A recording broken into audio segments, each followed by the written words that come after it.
A California museum returned 7 royal artifacts to Ghana's traditional Ashanti king to commemorate his civil jubilee in the first planned handovers of Ashanti treasures looted during colonial times. The Ashanti monarch, Otumfuo Osei Tutu II, who holds an important ceremonial role in Ghana, said their return would help unite his people. Here's a report from Kumasi, Ghana. This is Otumfuo Osei Tutu II, the Ashanti king of Ghana, who is commemorating his silver jubilee as king.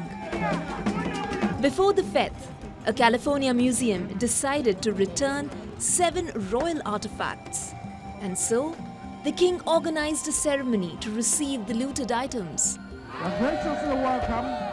It's the latest of a series of stolen treasured items being repatriated to several African countries. They were looted from colonized Ghana in the 19th century before being transferred to Fowler Museum at the University of California, Los Angeles in the 1960s. The artifacts included an elephant tail whisk, an ornamental chair made of wood, leather and iron, 2 gold stool ornaments, a gold necklace and 2 bracelets. Museums love to shine light on beauty.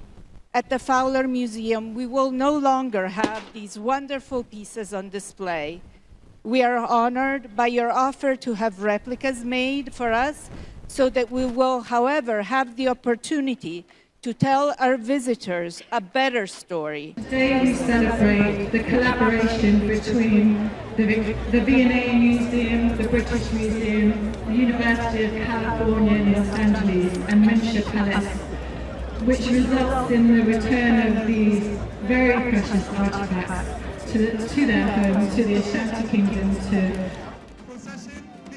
The ceremony comes as pressure grows for European and US museums and institutions to restore African artifacts stolen during the rule of former colonial powers, Britain, France, Germany and Belgium.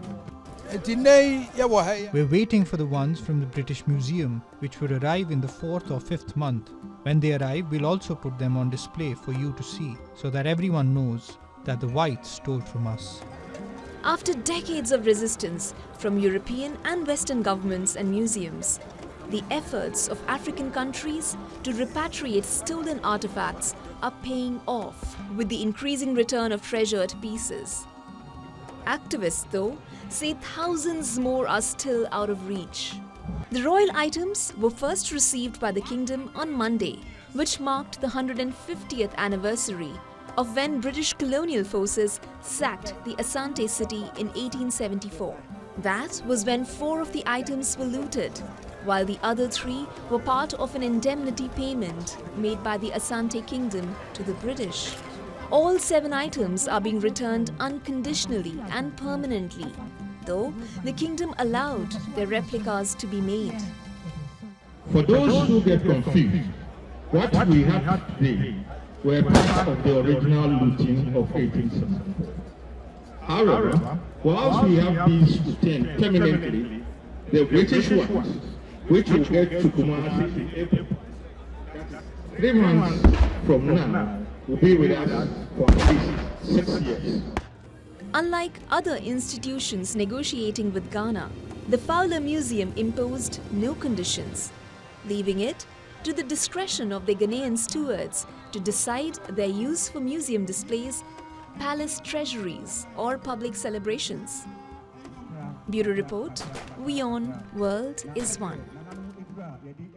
For all the latest news, download the WION app and subscribe to our YouTube channel.